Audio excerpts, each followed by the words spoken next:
బీసీల అభ్యున్నతి కోసం ఈరోజు ఒక మంచి నిర్ణయం, ఒక సముచితమైన నిర్ణయం తీసుకోవడానికి మనం ఈ చర్చ చేస్తున్నాం. ఈరోజు మనం చర్చిస్తున్నది ఒక సాధారణ రిజర్వేషన్ అంశం కాదు. ఇది ఆంధ్రప్రదేశ్ సామాజిక న్యాయ చరిత్రలో ఒక కీలకమైన రోజు.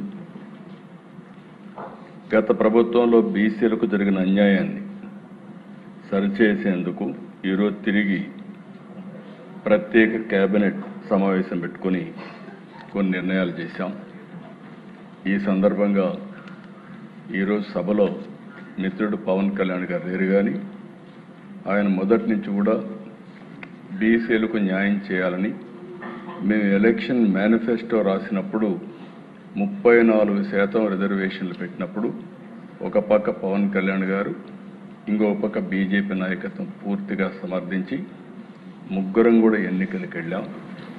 ఆ ఎన్నికలకు వెళ్ళినప్పుడు జీవితంలో ఎన్నో ఎన్నికలు ఫేస్ చేశాం, కానీ 2024 ఎన్నికలు ఒక హిస్టరీ.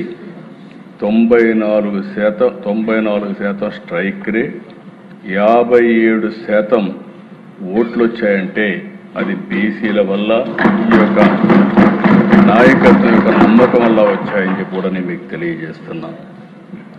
అలాంటి హిస్టారికల్ విక్టరీకి కారణమైనటువంటి బీసీలకు న్యాయం చేయడం కోసం ఈరోజు ఒక ప్రత్యేకమైన కేబినెట్ పెట్టుకొని చర్చించాం.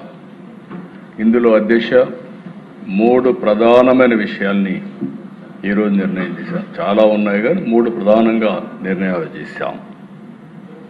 బీసీలకు గ్రామీణ స్థానిక సంస్థల్లో 34% రిజర్వేషన్లు చట్టంలో ఏముందో అది కల్పిస్తాం. అది మొదటి నిర్ణయం. పట్టణ స్థానిక సంస్థల్లో 33.33% రిజర్వేషన్ కల్పిస్తాం.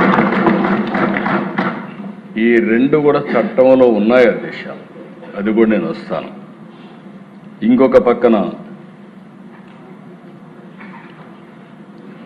అర్బన్ లోకల్ బాడీలో మేయర్, మున్సిపల్ చైర్మన్స్ని ప్రత్యక్ష ఎన్నికల ద్వారా ఎన్నుకునేదానికి శ్రీకారం చుడతాం.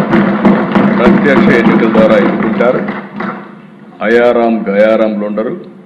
సుస్థిరమైన పాలన, సమర్థవంతమైన పాలన మా కూటమి నిర్ణయం అని చెప్పి ఇంకొకసారి ప్రజలందరికీ విజ్ఞప్తి చేస్తున్నాను.